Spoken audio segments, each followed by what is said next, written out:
Hello, everybody, and welcome to another episode of Face the Truth. Had a really great talk today with my guest this week. He is an amazing caricature artist.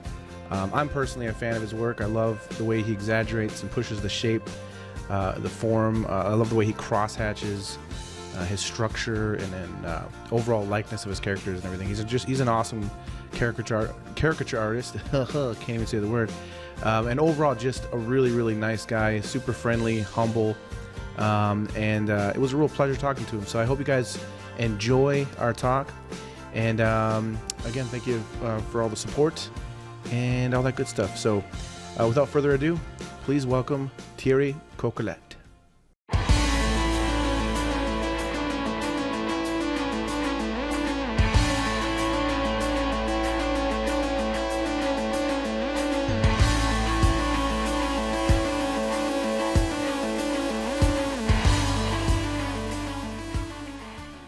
Have power for a few hours. It wasn't the end of the world, but yes, it was fun. Everyone's okay. But so how have you been? How's it been going? I'm fine, and really, I'm very glad to see you and to speak to you. We met. I do not remember. We met the first time we met. It was in Vienna. In Vienna. Yes. In 2012, maybe 2014. 14? Oh, okay. 14, yes.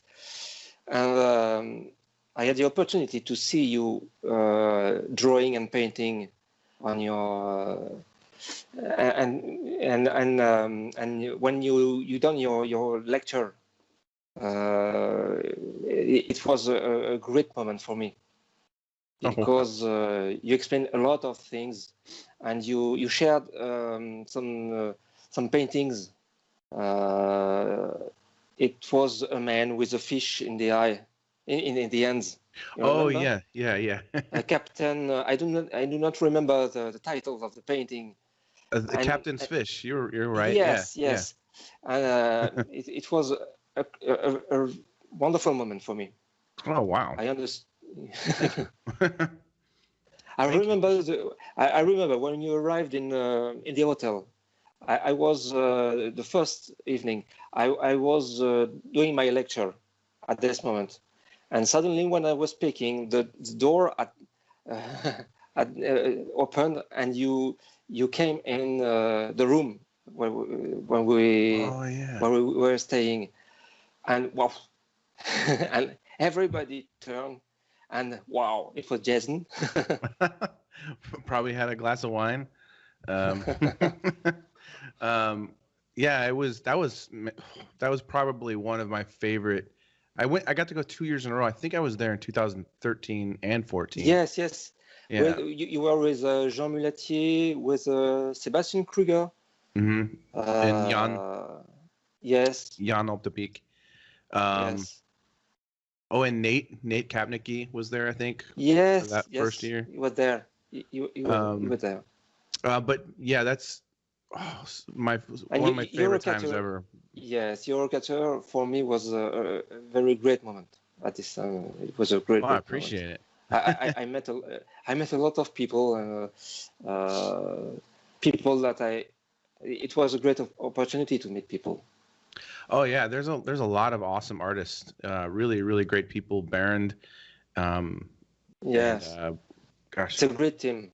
Gosh, why am I blanking on his name? Z, or yes, Z. Is that how you say it? Yes. I always okay. He's awesome, but man, I love Vienna though. It was so amazing about Vienna. It was just, for me, the culture was just beautiful. The art museums, so many art museums, just awesome. But it's funny. Like I feel very flattered that you like my work. I love your work, and one of the things that I really like about your work a lot is, it's something that I feel very strongly about when it comes to caricature. I feel like I have like my own rules for myself when it comes to caricature. Like, the most important thing for me is it must look like the person. and Yes. and it must feel like the person. And so I'm not a Yes. huge fan of caricatures that are so extreme that you have to try to figure it out. Like Yes. for me, it should immediately read, and it can be extremely exaggerated, Mm. but it needs to immediately read as the person.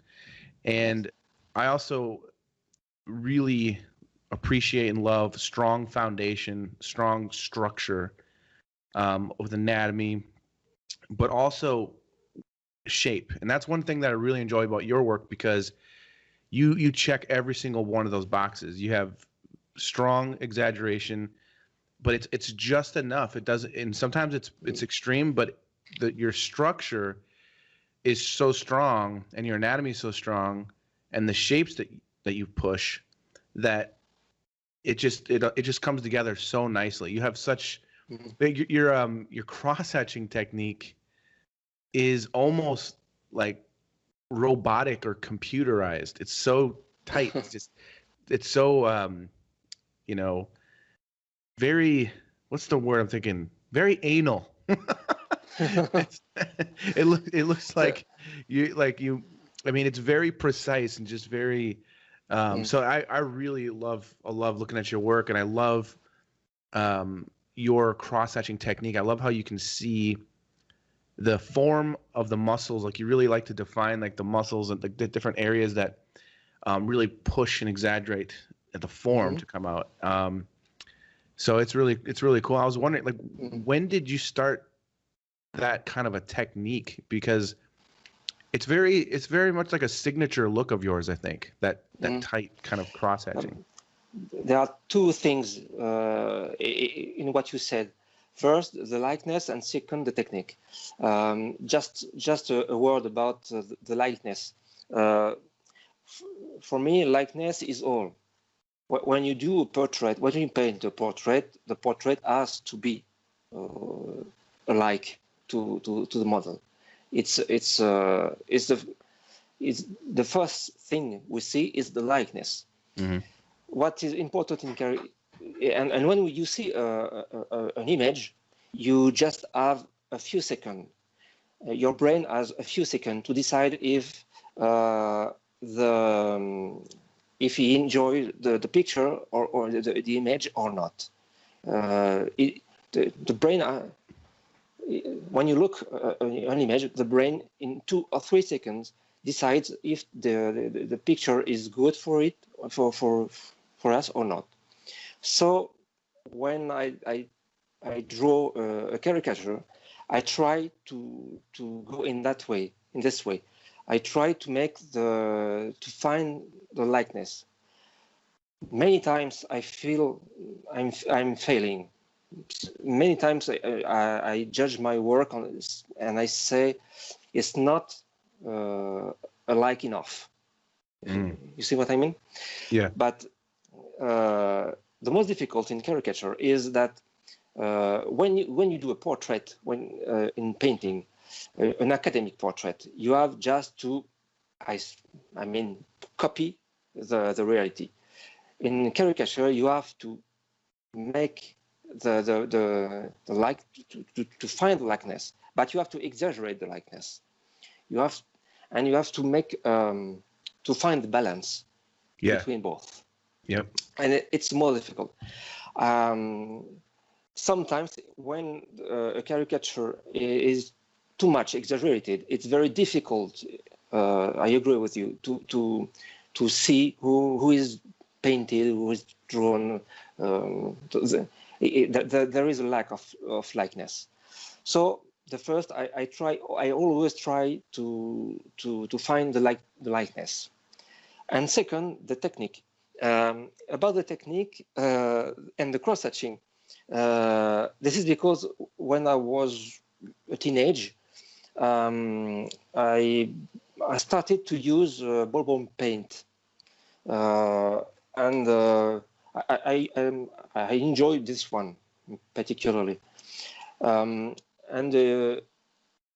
this tool is very hard to use, because it's not like a pencil, a graphite pencil.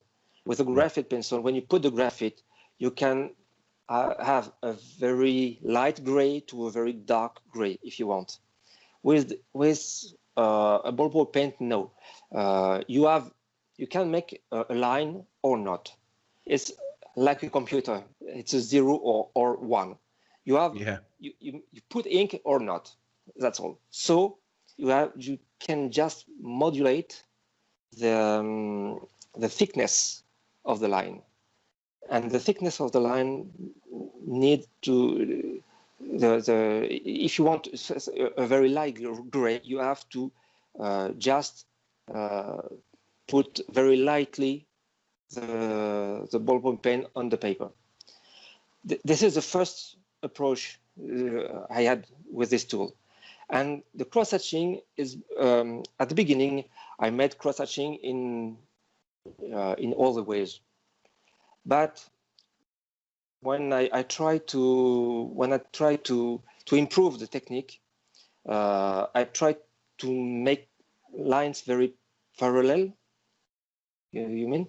You see, very parallel line, and this is how I improved the technique. And I also studied some artists like Gustave Doré, a French who made engraving in the 19th century, during the 19th century.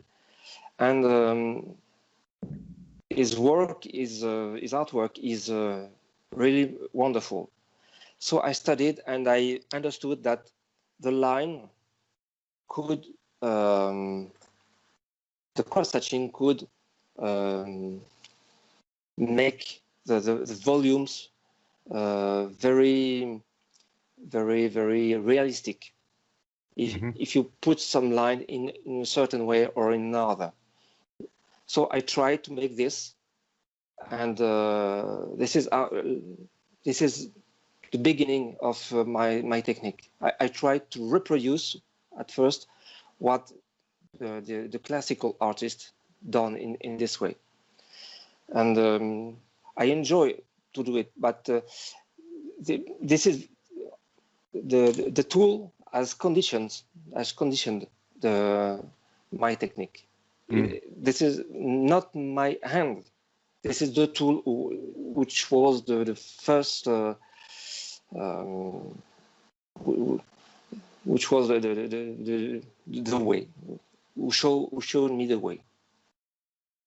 Well, I don't know if I'm really clear. No, I get what you're saying, but it is just it's a pen, right? Some people write checks with it. Some people take notes. You do these beautiful drawings. So it's not the pen. It is your hand. It's your mind. It's your hand. But the pen, I see what you're saying. The pen, because of some restrictions that it may have, it forced you to develop a certain technique in order to use it properly. Is that what you mean?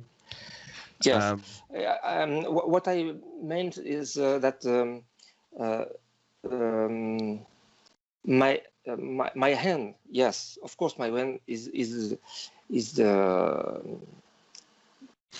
I don't know how to say it. My hand is working according to the tool. Yeah. You know. Oh yeah, no, I see what you mean. Yeah. It's because the tool is a very basic one. So. You cannot make a lot of things with it. If you want to have a very black, very dark black, you have to put a lot of cross-hatching.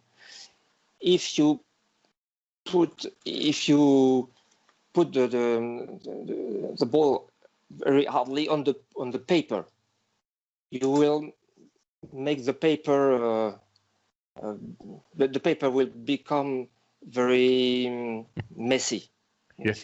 No, I know. So yes. So if you want to have a very dark black, you have to make a lot of layers of cross-hatching. The tool is conditioning the end. You see what I mean? Oh yeah, no, I see what you mean. I love sketching with ballpoint pen. One of the reasons I enjoy it is my dad told me, like, when I was a kid, like, hey, you should practice sketching with a ballpoint pen.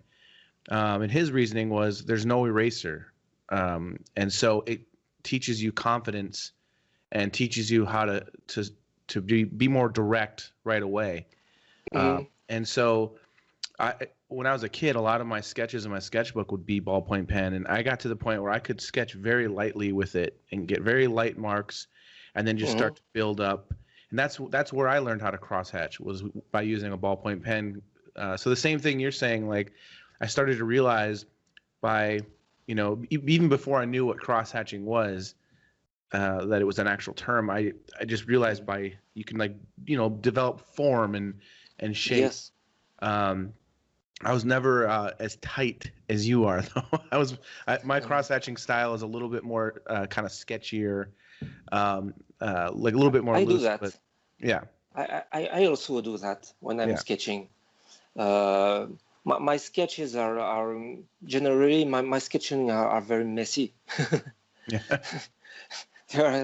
They're very rough. But I prefer sketching because there is no limit when you're sketching. You can do exactly what you want. For me, it's something like research. You can do exactly what you want. When I'm drawing a final drawing, when I make the final version, it's much harder because I have to be very aware of what I'm drawing. I have to be aware of the parallelism of the cross-hatching, and I have to breathe slowly. You're very steady. You're like a sniper. Yes. You gotta, like, where's the wind coming from? Gotta get the right lines here. It's a bit like this. I really prefer sketching. Yeah. You can feel more free or loose with it. Yes, much more free. What kind of paper do you like to? Because I mean, paper plays a huge part. I find, especially when you're using any kind of ink. It's like a very smooth surface that you like to work on. When I'm drawing, I use any type of paper. When I'm sketching, any type of paper. Sometimes I use copy paper. Photocopy paper. I don't know. Yes. Just like any kind of. But I use the verso, recto verso. When a copy is wrong, I use the verso in order to draw. But when I'm drawing, try to find when I do a final drawing like this one. You can see like this one. Awesome. I use Bristol paper. Okay, man, that's so cool. That's really awesome. Okay. See, I love that. By the way, for people that are only listening to this one, he held up a drawing of Jodie Foster with amazing exaggeration, and the jaw structure in that is so awesome. I love how you scrunched everything up, and I don't know, it's awesome. It's a really cool piece. It's like a triangle, the overall shape. It's just so perfect. It's awesome. I must say that when I began to draw caricature, I was very inspired by two French artists when I was young. The first one was Jean Mulatier. You met Jean Mulatier in Vienna at the first Eurocature. How do you say Mulatier? I always say Mulatier. Is that John? Mulatier. Mulatier. Jean Mulatier. In France and in Europe, he was, from my own point of view, he was at the beginning of the new caricature, at the beginning of the 70s. You see, he was really at the beginning of the really modern caricature. His caricatures are sculptures. You see. And I'm very inspired by his work. And the second is Jim Meister. And you also met Jim Meister in Vienna. He was he was at the first Eurocatcher. Okay. I'm trying to remember. So he went to Eurocatcher with a book of Western caricatures. Do you remember this? Yes, I know who you're talking about. Yes. Very awesome work. Yes. Yep. Yes, and in France, Jim Meister is a huge comic book author. He is really famous in France. And these two guys inspired me a lot for their work. And these two guys, when they exaggerate a face, they can really exaggerate a lot the faces.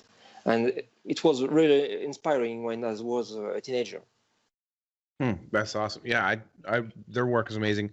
I've actually wanted to have both of them on the podcast one of these days as well. So they're very, very talented artists. What got you interested in caricature? Like, what was the first? Was it were you a kid the first time you started doing caricature, or was it more like as an adult?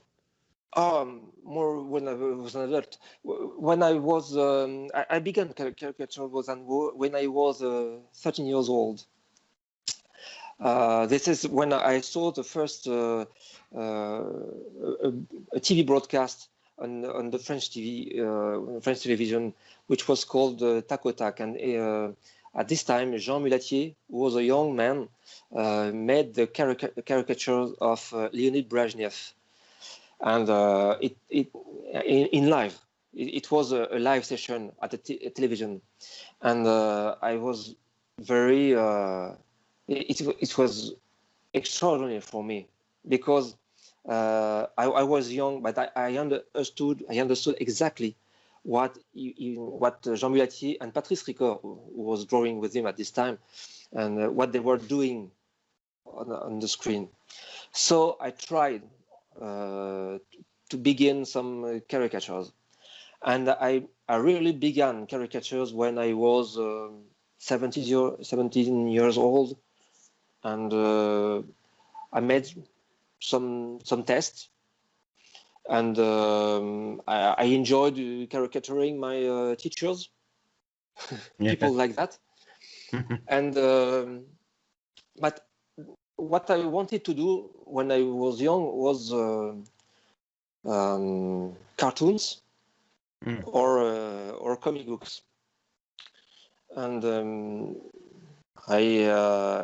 when I entered in the fine art school in Angers in France, my teachers didn't like a lot this art, this kind of art. So I had a very academic teaching, I don't know,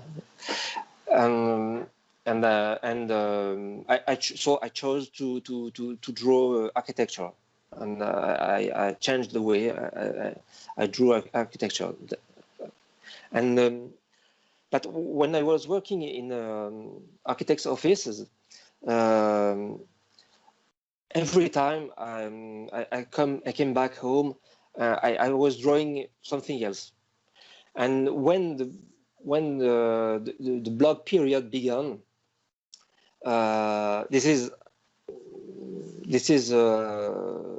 during that period that I discovered your work, because you had one or two blogs at this time. I discovered the work of Jim Meister also, and when I saw your work, Jim Meister's work, and many other artists, I tried to draw myself some caricatures, and it was a great pleasure, because suddenly internet was the biggest museum. Yeah, I wanted to visit, so it was a great pleasure to see every technique, to work, to see how all the artists were working.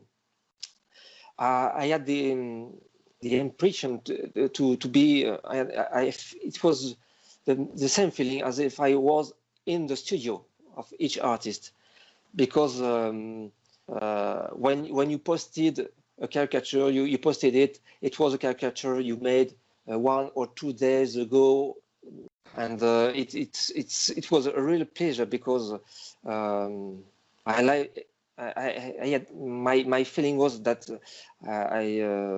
you are really sharing your work in life. So this made me I was saying it. I really wanted to all these artists inspired me a lot. So the only way to satisfy myself, it was to take the pencil and to try myself to make something. Yeah. This is how I began. That's awesome. That's really cool. And it's so funny you brought up the blog thing. That was, let's see, when did I start that? Maybe 2005, something like that. Yes. I don't know, but that was really fun. The blog days were fun because I tried to basically do a drawing a day, a painting a day. I was trying to keep going every single day, like something. And it was it was interesting because at that time I was working professionally, but it was slow. Like I wasn't, like every once in a while I would get like a nice magazine illustration job, but it wasn't a steady thing yet. And so I was doing a lot of side jobs and different things, and I had a lot more extra time to be able to just do the blog thing. And then eventually, thankfully, I ended up becoming way more busy, and eventually the blog kind of died off. But now I still do the same thing with Instagram and everything else. But so you were not a full-time artist at this time. Well, I was trying to be, but it was, like I would do like private commissions. Okay. And I had an agent, and so I would get, early on in my illustration career, I would get maybe 1 or 2 illustrations a month for like a job, and so I had to do all other kinds of things to make money. But that was only for, once I started breaking into the illustration world, and I had a few, bigger clients under my belt, then I started getting a lot more regular work, because it's kind of a catch-22. Like they want to hire someone that they know can do the work, but they don't want to hire someone who hasn't done the work, or you know what I mean? Like, so it's hard to get hired if you don't have a portfolio piece showing that you've been published, because it's very important. They want to know that you can handle the deadlines and all that kind of stuff. So at the beginning of my career, what I started doing was I started contacting really low quality magazines that had really terrible artwork in them, and I basically thought, I bet you they will hire me. So I started sending my portfolio work to these really low quality magazines, and it worked. They started hiring me, which gave me an opportunity to get published work. So I started doing covers and inside work, but they paid terribly. Like really, it was so much work for nothing, basically. And some of them never paid me. Some of them ripped me off. But eventually it paid off, and eventually I was able to build up enough pieces that were published, where I think Time Magazine was one of the first big clients to contact me, and then I think it was Sports Illustrated or Golf Magazine or something. And once I started getting a couple of those, then it started becoming more steady.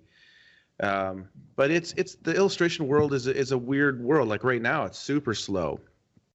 Not only because of everything going on in the world right now, but illustration in general has been slower.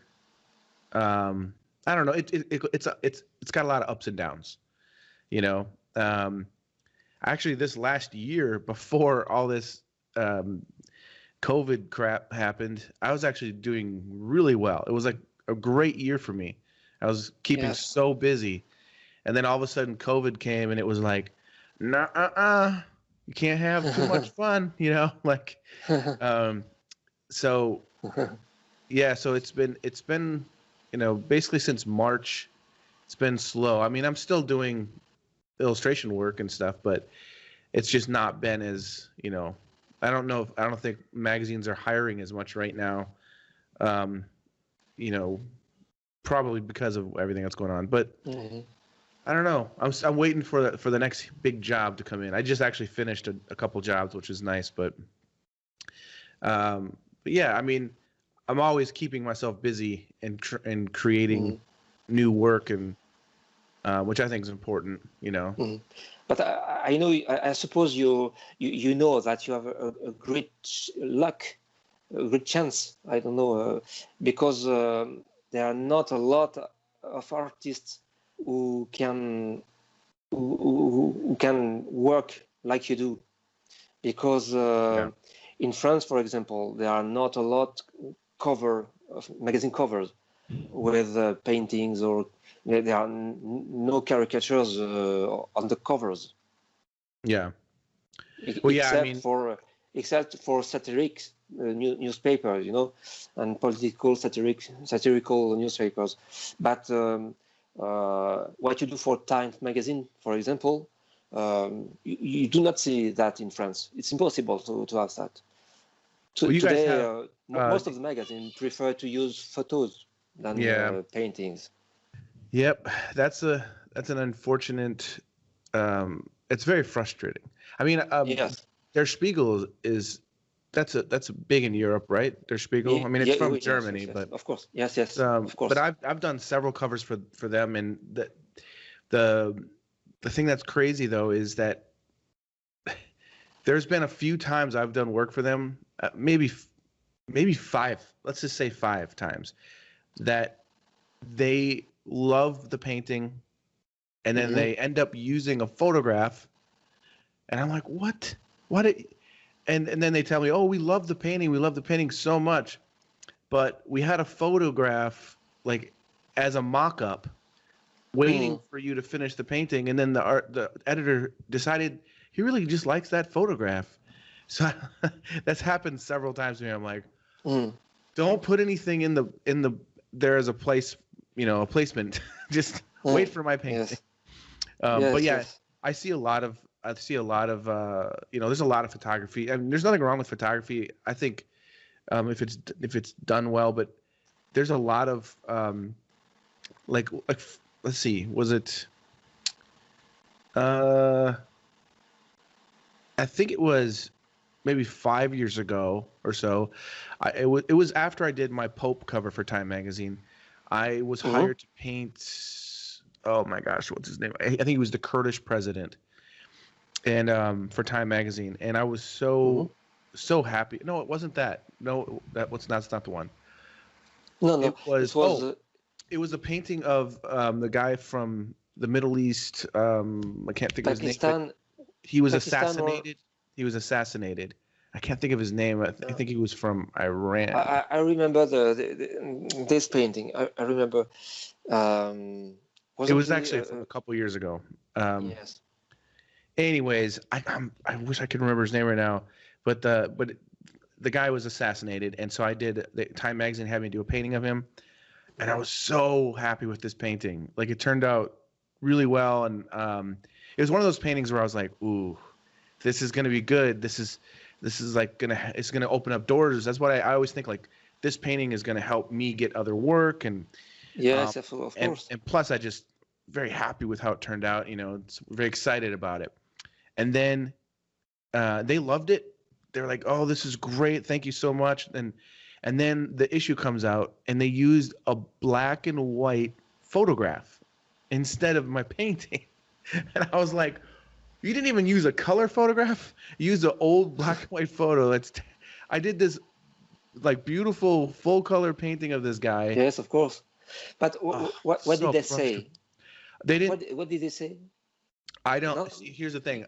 I didn't even say anything to them because it's Time Okay. Magazine. I'm grateful for the work. I don't want to be a dick about it.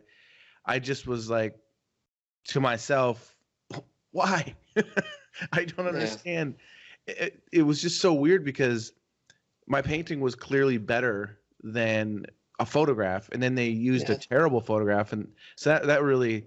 But I don't know. The one thing I've learned about the illustration industry is that there's a lot of cooks in the kitchen. There's a lot of people working Yes, of course. on the same thing, and sometimes a lot of times I think the illustrator is the last one to know, and sometimes this has happened to me as well, where they just like sometime in the middle of me working on a job, they've all decided they're not going to use the artwork because something else happened, Mhm.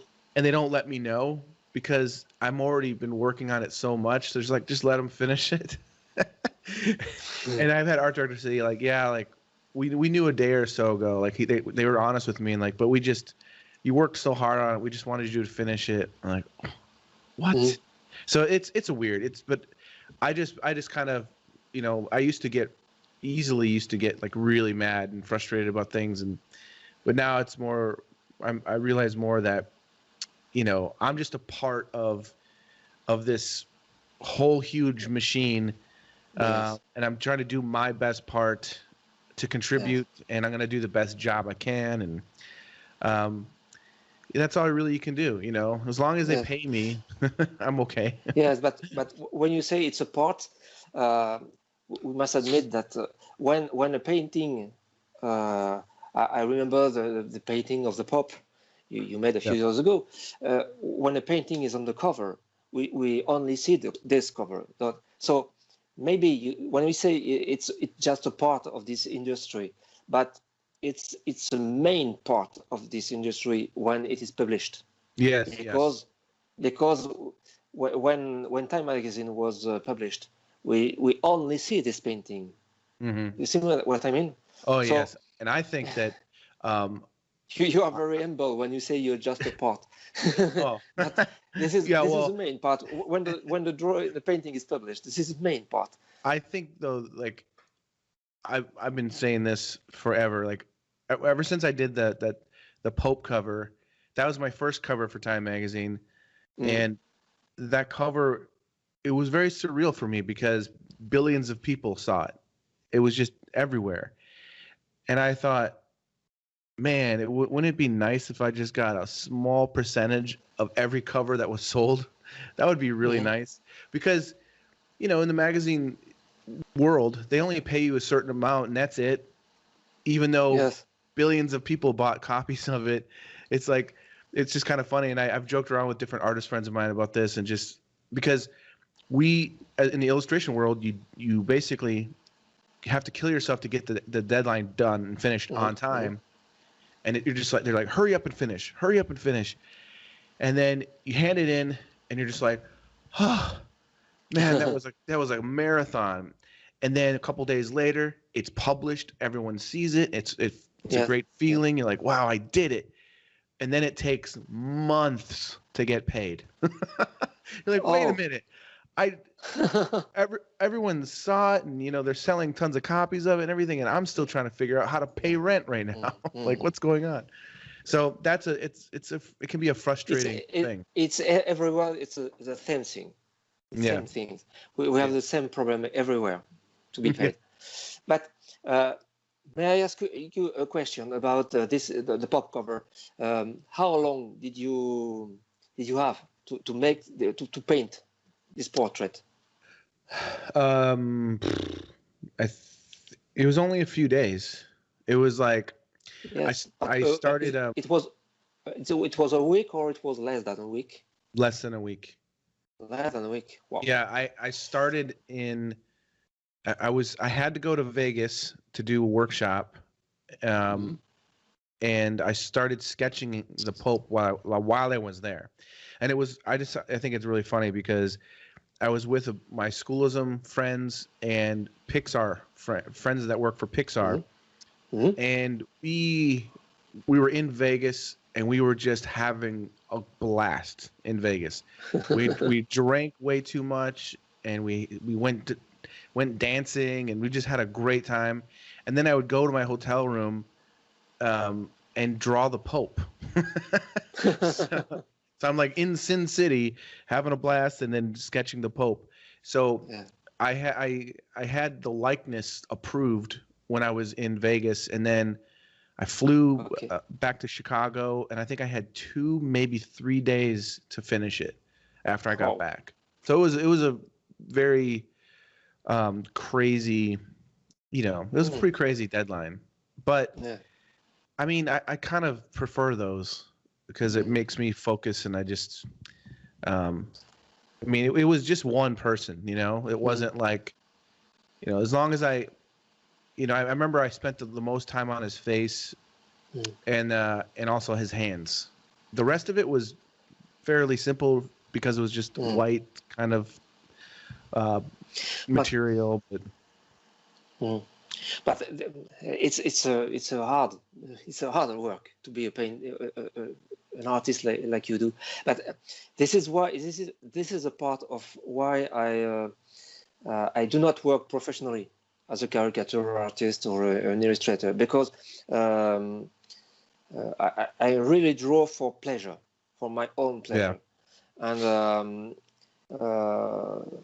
the advantage I have is that I can choose who I want to draw, what I want to draw. Yeah.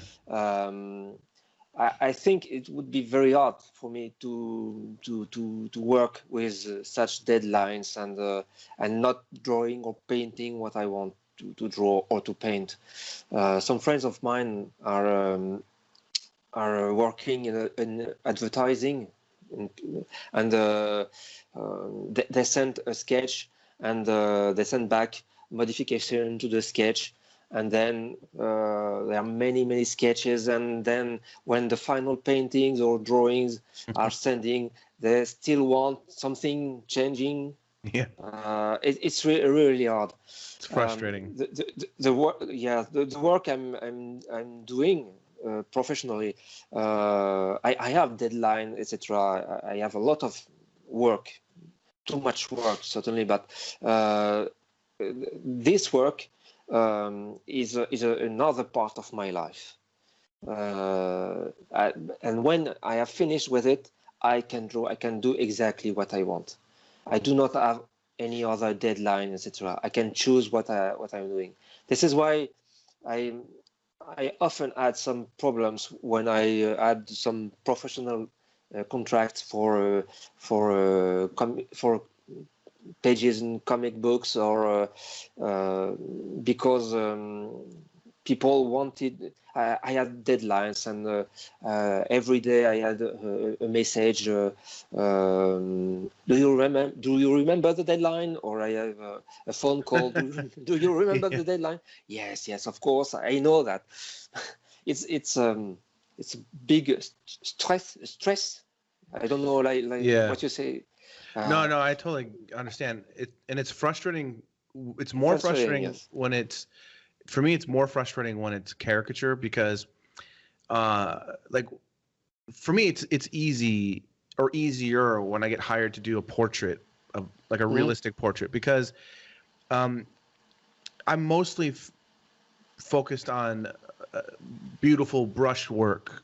Like mostly focused on aesthetics, like making it look cool, and the color I'm going to use, and composition and stuff like that. But as far as the person goes, I'm just drawing exactly how they look. So it's not really the same thing as caricature. Caricature, you are trying. You're more creative, and you're pushing yourself to create something. Hopefully, if they give you the freedom, which is what I'm about to get to, is they usually don't. You get to create something that's awesome, and something unique, and something that will hopefully stay with somebody. But unfortunately, when it comes to caricature in illustration, it's regulated way too much. they hire you because they love your work, but then they try to tell you how to do it the whole time. Yes. It's too, Every time. oh, that's too exaggerated, or that's not very nice. Can we make it this and this and this? Like, do you want me to give you the best I can do, or just whatever, because you need it? Because that's what happens a lot in, and it's, to be honest, it's frustrating a lot of times, because I know I've got a lot of friends and fans of caricature who, when I do like a magazine cover that's got like a caricature on it, I know they're all like, well, that's not as funny as it could be, or that's not this or that or whatever. It's because it's a cover for a magazine, and they have a lot of restrictions. Yes. It depends though. Some magazines let you get away with more, which is that's the ones we like. But when you were doing caricatures, was it? Were you free to suggest something, or did you add a first draft where the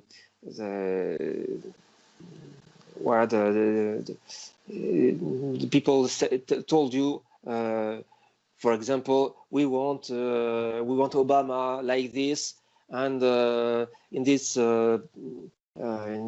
this attitude, and with this expression? Was this something like this, or were you free to do what you wanted?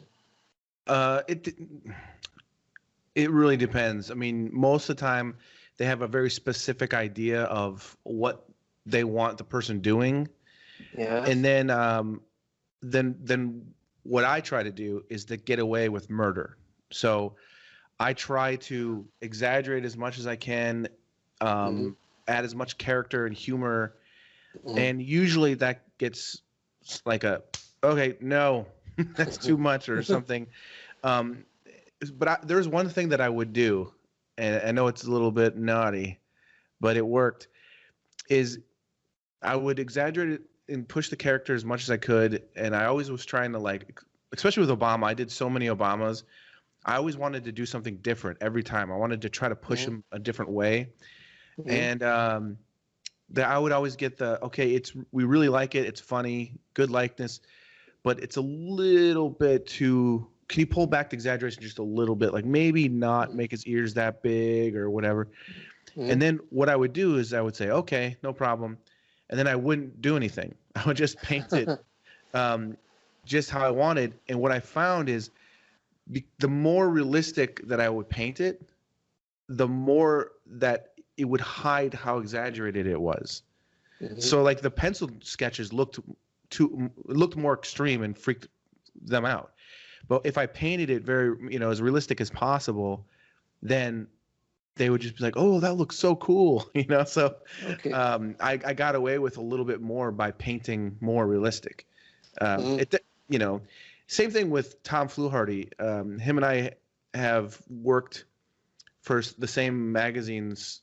We would switch covers, like every other week would be his cover or my cover, and it was kind of fun because I could see what he was getting away with, and then I would try to see what I could get away with, and it was fun, And the art director is a really great art director, so we all tried to do as much as possible, but it's different. Like artists like Steve Brodner, who he's developed a style that it kind of allows him to get away with a lot of exaggeration and pushing shape and form, because he's like in a mix of realistic and abstract rendering, like if that makes sense. He's not super realistic with it, so he can kind of push the shapes and a lot further and get away with a lot more. Plus he's doing a lot more editorial. But I find that, when I've tried to do some stuff like that, most magazines they're like, nah. So he gets away with it a lot more. And so does Victor Huaz. I don't know if you know who that is. He's awesome. He gets away with a lot of kind of fun exaggeration, but the reason is because he's usually political, and it's usually people that he's drawing are usually people that the majority can't stand. So you can just get away with a lot more that way. It depends. I mean, to be honest, any chance I get to do caricature for a magazine these days is a blast. You know, it's just not happening as much as possible. But I have a feeling with the election coming up soon that there's going to be more of those. So we'll see. And it helps because I can't stand anybody. So for me, if I get to draw Trump, I'm excited to do that. If I get to draw Biden, I'm excited to do that. Because I don't like either of them. So it's fun for me to be able to draw them. I wanted to ask you about your caricaturing, your approach. Like, what's one of the first things that you do when you, like, let's say, for example, Jodie Foster that you showed. What's one of the first things that you do when you start to design or sketch it out? Like, do you start with, specifically a certain way every time? Yeah. No, not exactly the same way every time. It's because I feel I think I'm much more instinctive when I'm drawing. Sometimes the eyes of the model can inspire me a lot. Sometimes it's the nose or the shape of the face. Jodie Foster, it was because I found a specific photo. I wanted to draw one day, and I began to save some photos I found on the web, and I found the photo I used, and I was very interested in the shape, which looks like a triangle of the head in this angle of view. If I used another photo of Jodie Foster, maybe the exaggeration would be very different. Yeah. But for Jodie Foster, the shape of the head was the first thing which interested me. Some other people, like I said, maybe it's something else. You posted today. You posted Humphrey Bogart, a Bogey caricature, an excellent Bogey caricature. Oh, thank you. And I caricatured him 2 years ago, or last year or 2 years ago. And what interested me was the lip here, this part of the face, which was very high, very tall for me, very big. And on the photo, he looked like he had a very thin head, but a very big mouth. Yeah. So this is what interested me. I think I caricatured him 3 times. Each time I balanced the exaggeration according to the photo I used. There's nothing very academic in what I do for a caricature. It would be very if it was also as easy as a cook recipe, for example. I would explain how to make a good caricature, but for me it's impossible. I'm really concentrated on the likeness. Yeah. When as soon as I decided that I begin the caricature according to the shape of the face or the nose or the eyes. All around is abstract. I just concentrate myself on what is focusing my mind at this time, and I try to find the likeness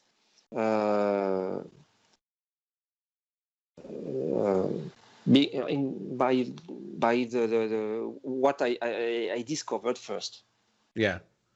No, that makes perfect sense. I think that that's very similar to my approach.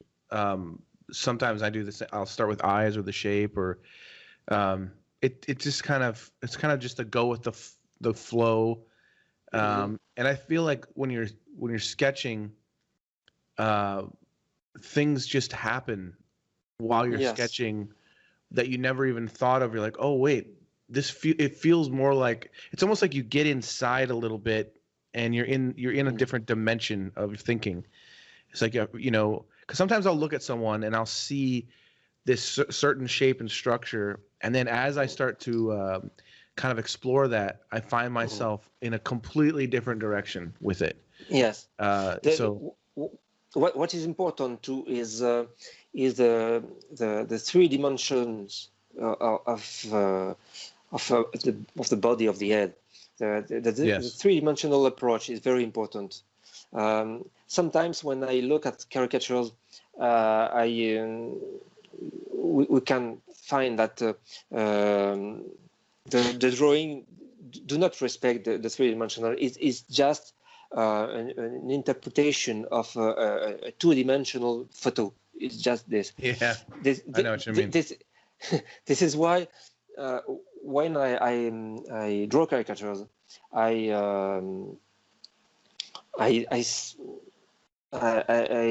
use a lot of photos first, and in all the positions, I can see the head in all the angles of view as possible, and at the end I choose one photo, but I can use the other photos in order to help me to understand how big is the nose, how small are the eyes, etc., etc. It's really a 3-dimensional approach. Exactly. It makes a big difference what references you're looking at, because, like you said, even with Humphrey Bogart, from some views, his forehead looks the biggest. So it just depends on. But he had a really interesting shaped forehead too. It was like really interesting. Yes. But I feel like what you're saying too makes a lot of sense. I feel exactly the same way. I always try to think of whoever I'm drawing as a 3-dimensional thing, that if I could reach in there and grab it and turn it around, it should work. It should work at every angle, almost like I'm creating a sculpture. Yes. And then sometimes you see someone's drawing where they have a person from a 3/4 view, but they make the one cheek just sticking way out, and it makes for an interesting experiment for that 2-dimensional thing. But that wouldn't work if you tried to create that as a sculpture. So I totally see what you're saying. I'm very much on that kind of wavelength when it comes to caricature stuff. This is why I also very often, when I'm drawing on the screen, when the drawing is scanned and I put it on the screen or the paper, I turn the page, or I make a mirror effect on the screen in order to see if the likeness of the caricature is the same when I put it in the mirror and the reference picture also, and I can see if the likeness is the same in all the ways. Yeah, I from my own point of view, is the best approach we can have. Yeah, in order to really to improve the likeness each time as much as possible. Yeah, it's funny. Have you ever basically see a certain person, you have like an image in your mind where you just think of, I don't know, I'm trying to think of a good example, but there's certain people that when I think of them, like celebrity or somebody, I see this crazy shape in my mind. And then I'm like, oh, I really want to draw that person because that person would be a lot of fun. And then when I go to look for references of that person, there's nothing that fits what I was imagining in my mind. Yeah.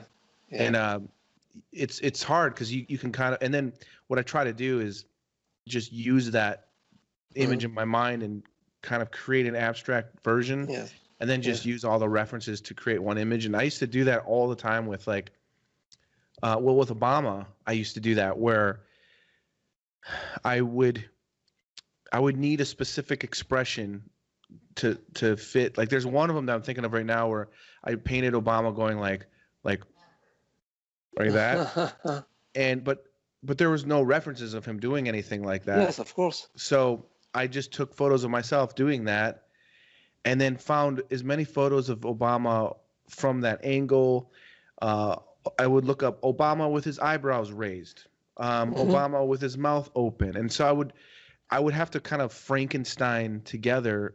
I would basically draw him based off of my expression, and what was crazy is I had only 2-day deadlines for those, so I had to like try to, but I was trying so hard to come up with something that was original and funny, and it's fun though. That's when caricature is really fun, is when you get to do that. And I always thought, like, because when I'm doing publicated type work, publication, I know that a lot of people are going to see it. It's on a platform that a lot of people are going to see, and I'm always trying to compete with myself, if that makes sense. So, okay, I did an Obama last week.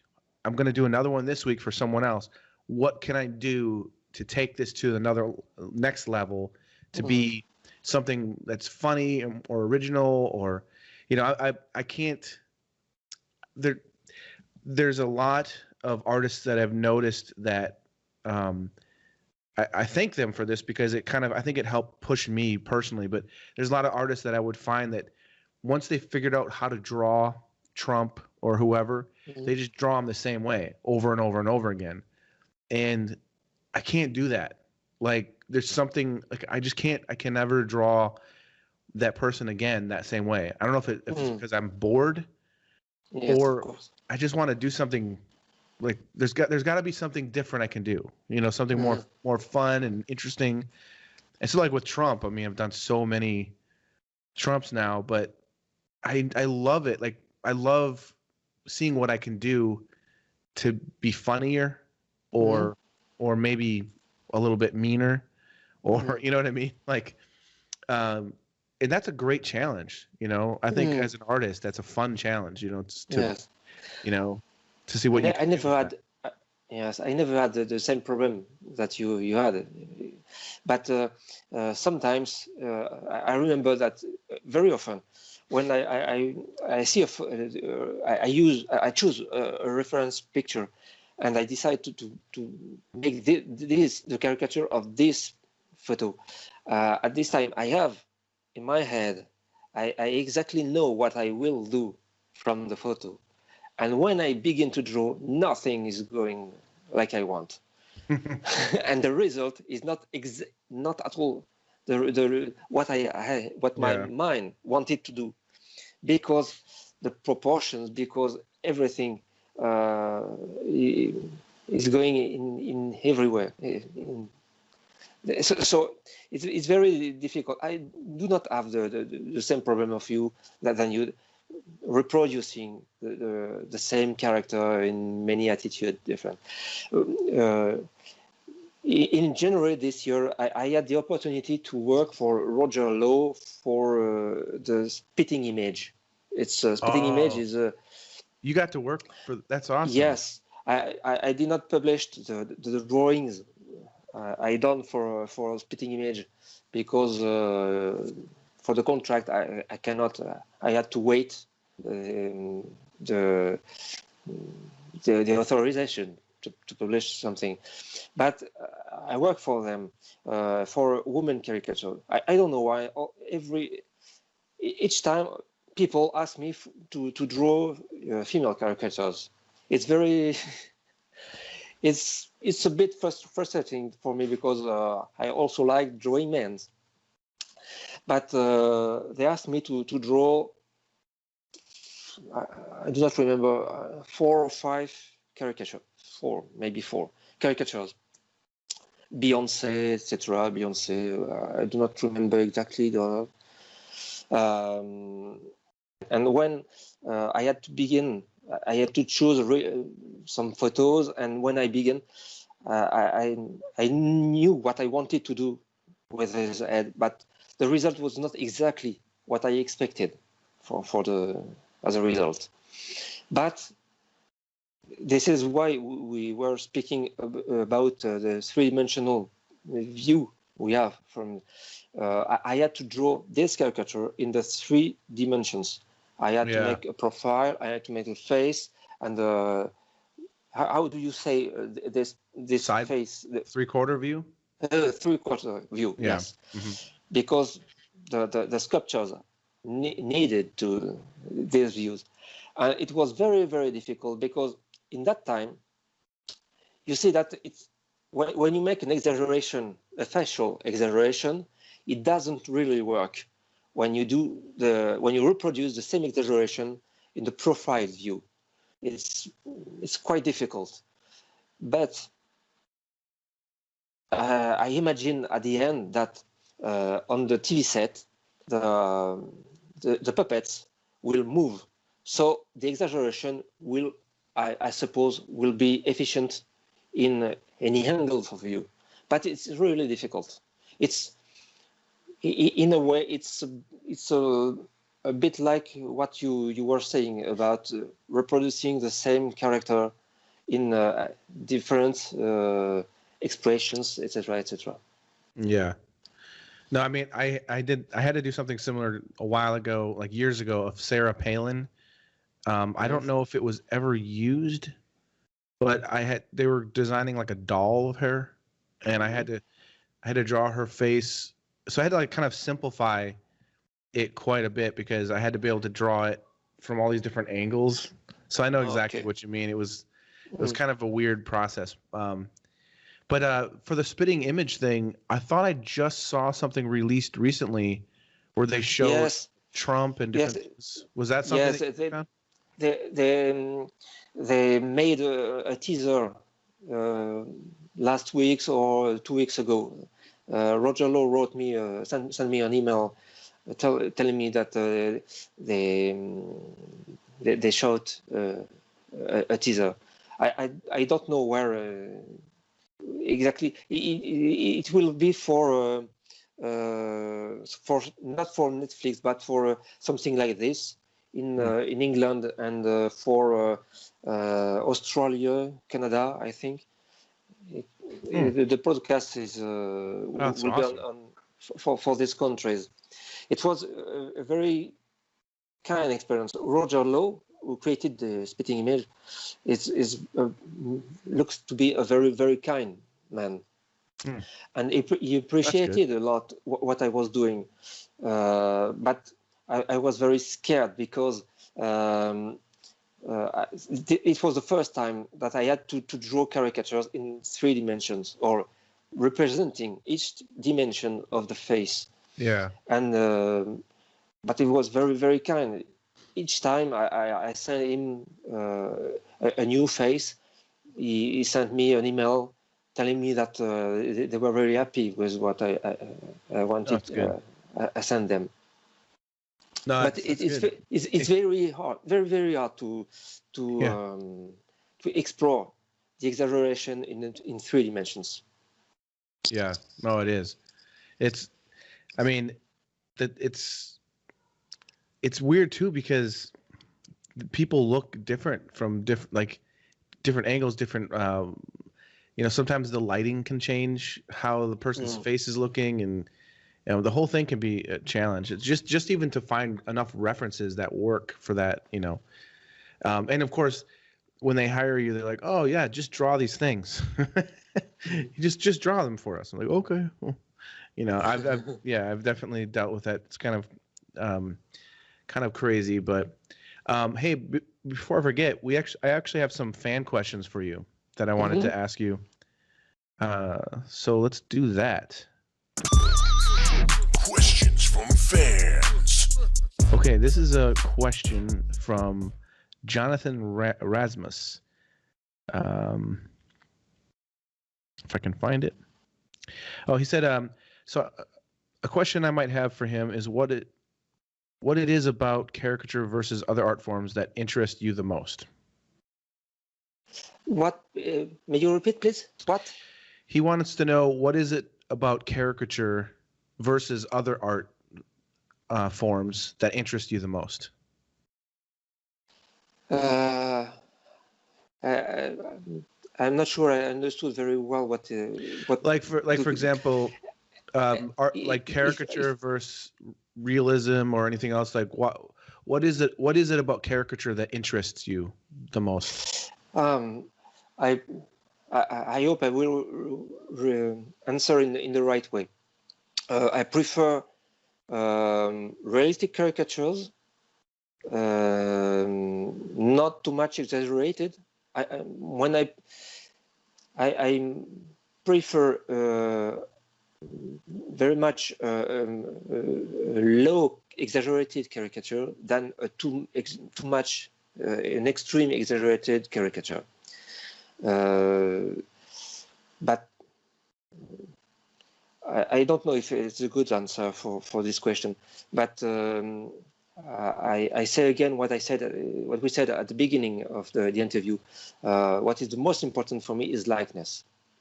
Yeah. In any way, it's likeness. So I don't know if I answer very well to the question. No, that's fine. It's a interesting.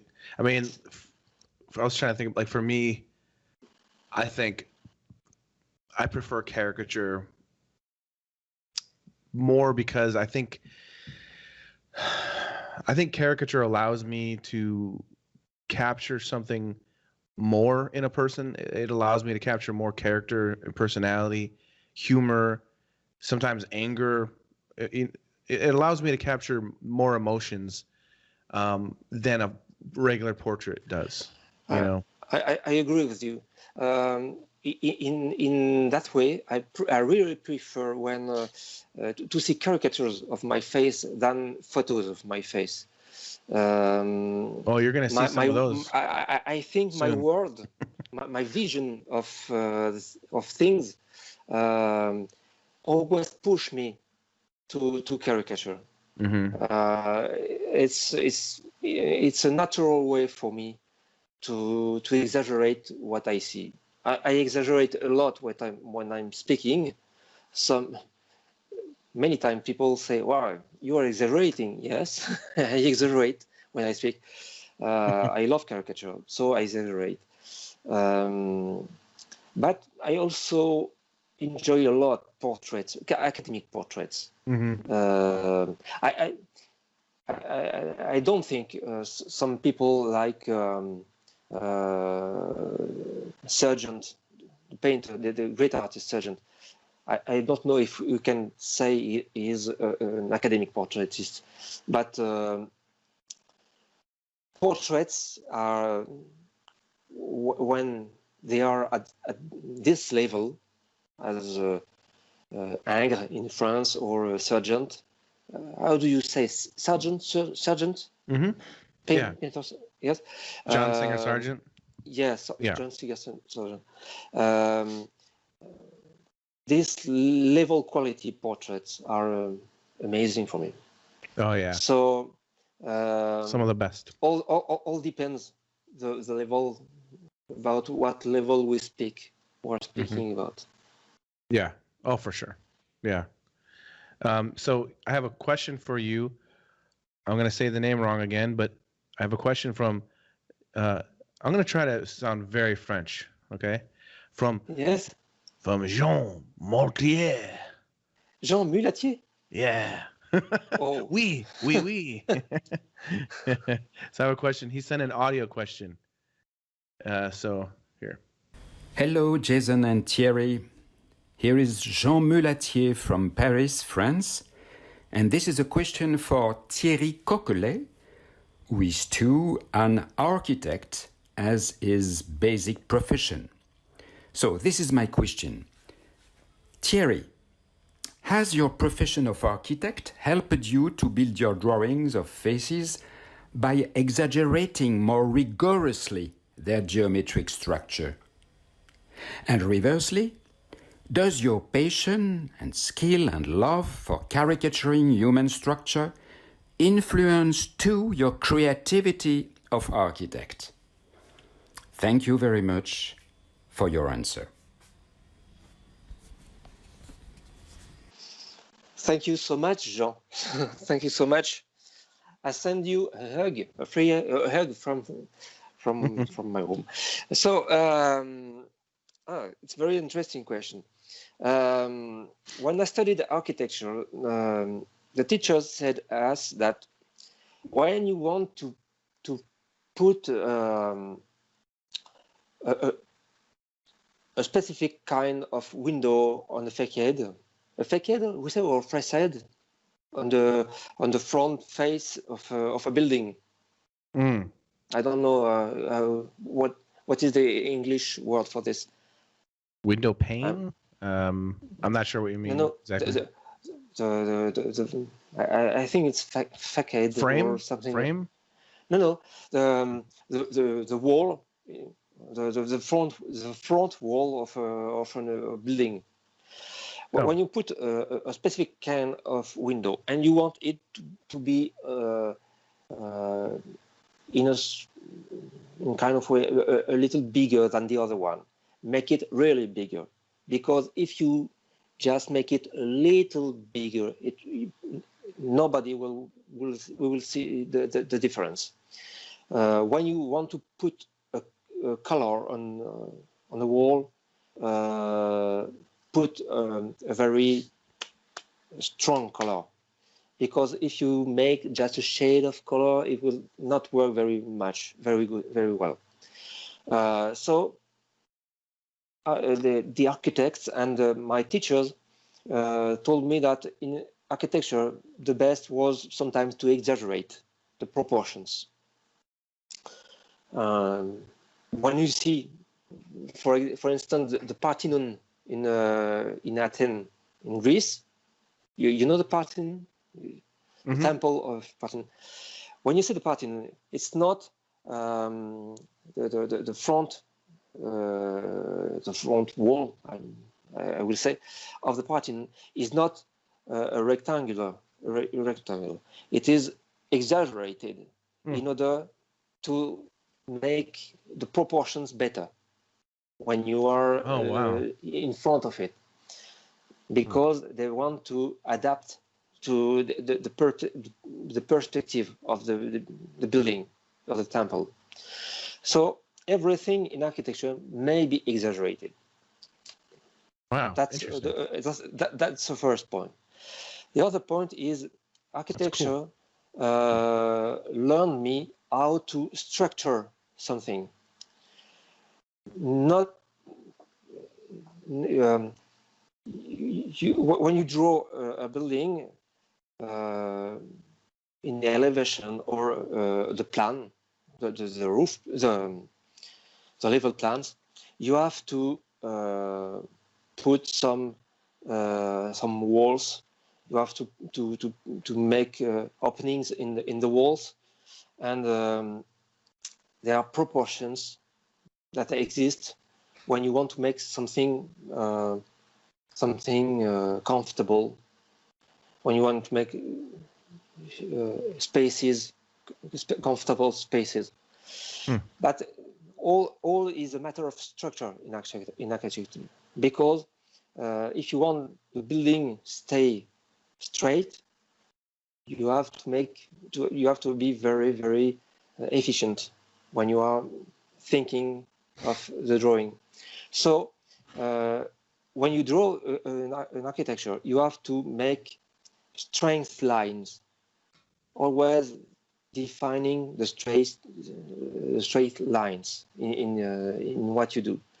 And this is what I'm using exactly in my drawing. First, I draw something very instinctive in caricature, but when I try to improve my sketches, I begin to draw straight lines in order to place the eyes exactly where I want to play them, to make the proportions of the nose, etc., etc. So this is in this way architecture and caricature are quite similar for me. But I'm really I'm not an exceptional human being. But when I was very inspired when I was young by someone, Leonardo da Vinci, because I've heard of him before. a young guy. Yeah. Very, because he was an architect, but he drew caricatures also, and he drew anatomic drawings, and he made many things in his life, urbanisms, and many things, and he proved that when you draw, you can make when you are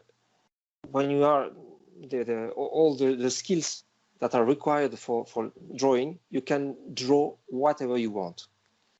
So when you draw architecture and when you draw caricature, your mind is the same. So you use the technique of architecture, you put it in caricature. And when you draw caricature or portraits, you use them to draw architecture, etc., and vice versa. That makes sense. That's interesting. So you are how would you say it? Architecture. I was trying to mix the words together. It could be something like this. Yeah. But architecture. we have still a lot to learn from Leonardo da Vinci in that way. Yeah. In that way. I like Michelangelo the most. He's my favorite. Yes, if I could put them both in a battle, who's the best artist? I would put all my money on Michelangelo, hands down. He's my favorite. Okay. Yeah, I always get into these discussions with artists because people, it's funny. I was in California hanging out with some comics, and they were talking about Leonardo da Vinci, and I was like, that guy's a hack. And they were like, they're laughing at me like, how could you? What do you? Because I was like, I don't really like his paintings very much. I don't think they're that great. And it's funny how people react when you say that because he's the master, But I don't like his paintings. I really don't like them. I think the Mona Lisa's just ugh. And I've seen his paintings on purpose. They're just Of course. But Michelangelo, it's the difference. And I know this is way off topic, but Michelangelo did the David when he was 26 years old. Okay. And then he did the Sistine Chapel, which is one of the most famous paintings of all time. And he wasn't even a painter. Yes. They should have had Raphael do it or whatever. And then he designed architecture and he designed cities and churches and geez. I mean, he wrote beautiful poetry. Leonardo invented some cool things, I'll give him. Actually, I like Leonardo's drawings. His drawings are really, really nice. Yes. I didn't say it was the best painter. I know. I'm just giving you a hard time. Or something like this. I just wanted to tell you that he proved that when you are interested in something special and when you are a good artist, you can draw or imagine exactly what you want. Yeah, and for sure. You can put some techniques you are using for architecture, you can put them in something else like portrait, etc., etc. But I also prefer Michelangelo. All the way. It's funny because when I first visited Rolling Stone magazine, I had a meeting with the art director hoping that they would hire me. He told me that he was a huge fan of my work and loves my caricature work. And he just went on. He's like, man, it's so great to meet you. I've been a fan for years.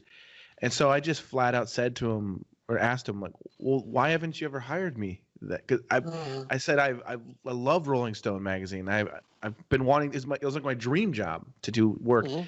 And he said, well, we have Philip Burke and we have Victor Huaz, that they do a lot of caricature for the magazine, and Mark Summers. and there's a very specific look. And your caricature work it's really good, but it doesn't have that same feeling that they have. And I'm like, well, that's because I'm different. It's a different style. Like, but I kind of got what they, Victor does more loose, sketchy type watercolor sketches, and Philip Burke does real abstract kind of caricature with bright colors, and mine are more realistically painted but exaggerated and whatever. But I still think it would be cool in the magazine. I think it would be great if they gave me that opportunity. But he goes, man, but if you could do realistic portrait type painting, we would really consider that, because I mean, if you could paint portraits in the same technique, just not exaggerated. And I go, well, of course I can. And so he said, really? So you can paint realistic portraits? So I showed him a few of my portraits, and he's like, wow. And like literally the next, I think it was 2 days later on a Monday, I got my first painting for them, for Rolling Stone. I think it was Lil Wayne. That's who it was. But it's just funny that with what you were talking about Leonardo, and talking about caricature and architecture, how you can use both one from the other. It's interesting to me that it's confusing to people that, for me, it's just drawing. It's just, it's just drawing. And if I can do a realistic portrait, if I can do a caricature that is realistically painted, why would you be confused that I can also paint portraits? You know what I mean? Like, to me, it's like it's all the same thing, except I think that caricature is more complicated. It's more complex, and it's, good caricature is, and a good caricature has a lot of thought put into it, and there's a lot of design, and like even like the Bogart that I just posted today. It's not an extreme exaggeration. That wasn't the point of it. The point of it was to capture the feeling of that moment. That's what it was. Exactly. The whole feeling, the posture. And if I exaggerated him too much, it would take away from that. When I saw it, I was immediately in the movie.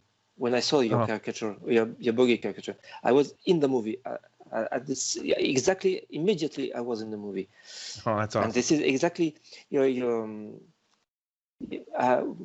when I was in Vienna, we had you remember I had someone who translated what I was saying at this time. Yeah. Because as you can see, my English is not very, very good, and we at the time I spoke about what in France we call supplément d'âme. This is French expression to say something which could be in English a plus soul, something you have the soul and you put in the caricature something more than the soul, which is life. A feeling of life in your drawing. This is exactly what I felt when I discovered your bogey this afternoon. That's awesome. Wow, I really appreciate that, man.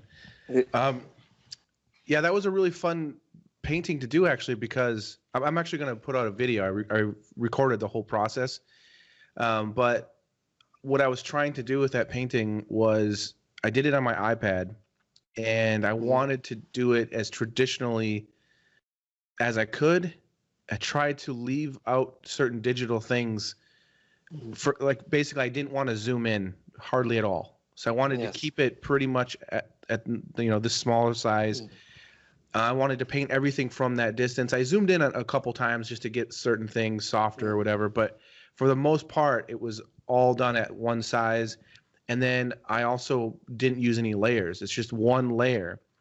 And I know that, for some people, they think that's ridiculous or whatever. But for me, it was good practice because I wanted to, make it feel as much like a traditional painting and use that approach. And when you look up close, there's all these really nice little kind of beautiful, like layered things that only happen when you work traditionally, like with watercolor, different mediums. And I really like that. I really like that.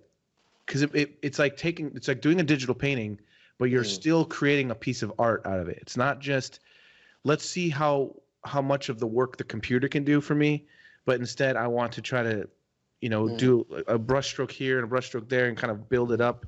So it was a lot of fun. It's really, and it was something I wanted to do.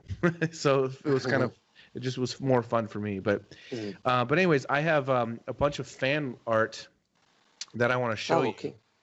And I'm going to, let me find it for you really quick here. And then I'm going to share this with you. But let's see. Okay.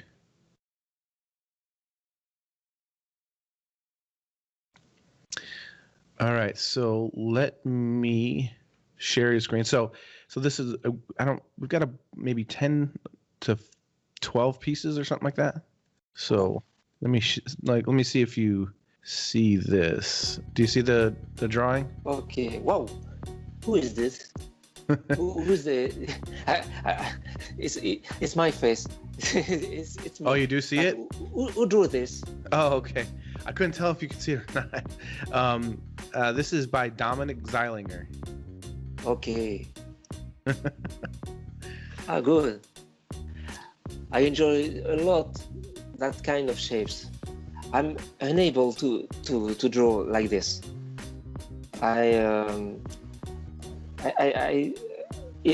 have a lot of I lack of skill, but for drawing many things, and drawing with just a line like this.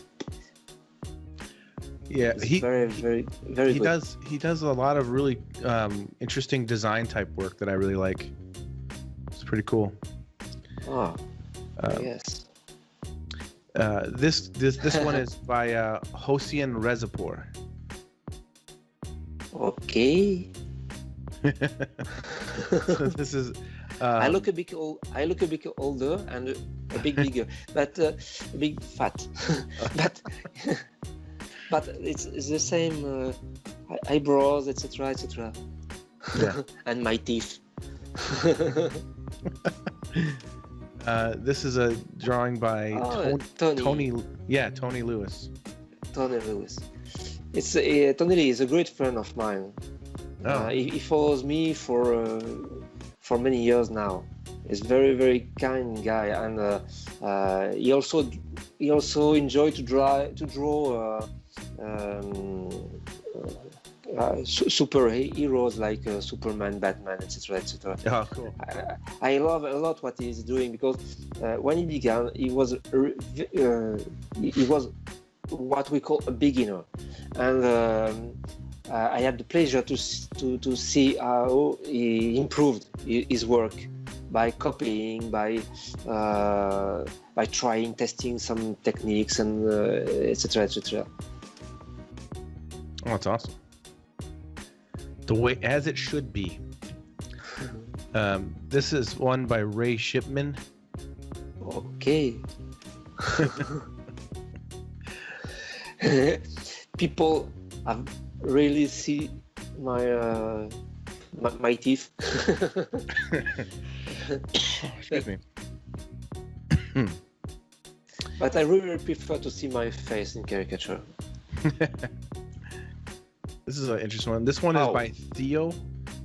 I didn't see what the last name was, so I apologize for that. Theo. Theo is Greek. Wow. Yeah. I recognize his style every time. We can recognize his style very easily. Wow. Yeah, he's got a really cool style, for sure. Great. Lots of nice structure. Thank you, Theo. That's funny. It's really funny. This one is by Fabon. Fabon, okay.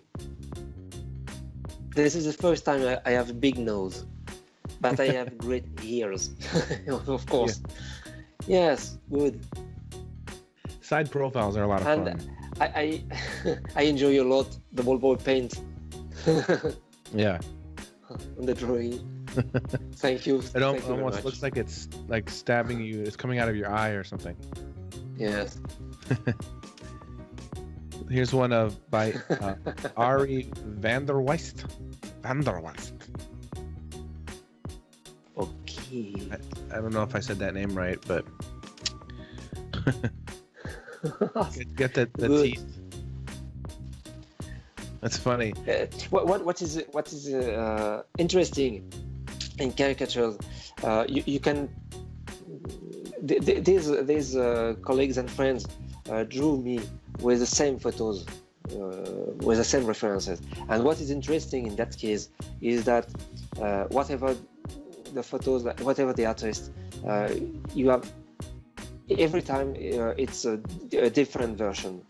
People do not see the same things at the same time, and the result is really different. Yeah, and that is exactly what I enjoy. Yeah, it is pretty interesting. If we could make something synthetic of all the drawings, I'm sure I would have a very realistic caricature of my face and who I am exactly. We are always searching for who we are, and I think that when I see caricatures like this, I can see how people see me, how they how they see me exactly, and that's interesting. Well, I mean, sometimes they might see you a certain way, but they're not able to draw it. You know what I mean? So it's not just because they drew it doesn't mean that's how they were actually. You know what I mean? Like sometimes, even for me, like it doesn't come out exactly how I'm seeing it in my head. You know, it can be. You know, you never know. This one is by Lars Erik Robinson. Okay. It's got two of you going on here. The profile is really good. The profile. There is a difference of likeness between the two portraits, the two faces. Mm-hmm. I think the right the profile is better. The likeness is better than the 3/4, but it's really interesting because I just my nose does not look the same when we see it from profile. There's not the same proportions. This is something I discovered. Oh yeah. It's not the same, like what we were talking about earlier. How you should turn the head. Not the same proportions.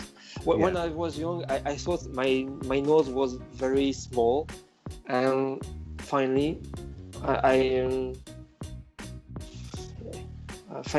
see that I do not have a small nose, so it would be very difficult. I tried one time. I tried to make a self-caricature because someone asked me to do it before a lecture I had in Barcelona, and I tried to draw myself self-caricature, and it's very, very difficult because what I see from myself is not what my mind say I am. You know what I see? Oh yeah. What I mean?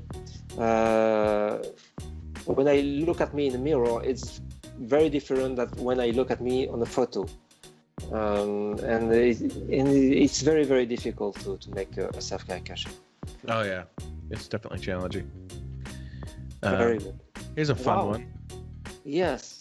From yes. This is Diego. Diego what does it say? Puglisi? I don't know. I hope I don't know. But this is Diego did this anyways. Puglisi. Really good. That's my chin. my, my teeth, my glance. Really good. Yeah, that's a funny one. Yeah. Nice. This was by Jacques Lemonnier. Ah, a French guy. Yes. Yeah. I know his work. Thank you, Jacques. Yeah. It's very kind of you to put me a crown on my head, but it's a little bit too much. But those are all pens, ballpoint pens on the crown. Oh, okay. See, you're the king yes. of ballpoint pens. Yes, of course. Just of course. I think it's pretty clever. Pretty cool. Yes. Jacques Lemonnier. Jacques Lemonnier draws Thierry Coquelet. Yes, that's it. I recognize very well myself. Wow. This is pretty cool. This is by Walid Shihab. Okay. And you know what's crazy? He just told me he was actually in Beirut in the bombing. Wow. Like his windows in his apartment blew out and everything. Yes. He's fine. He's okay. But man, that's crazy. And here I am complaining about a little tornado. Wow. I thank you so much. I thank you so much for this caricature.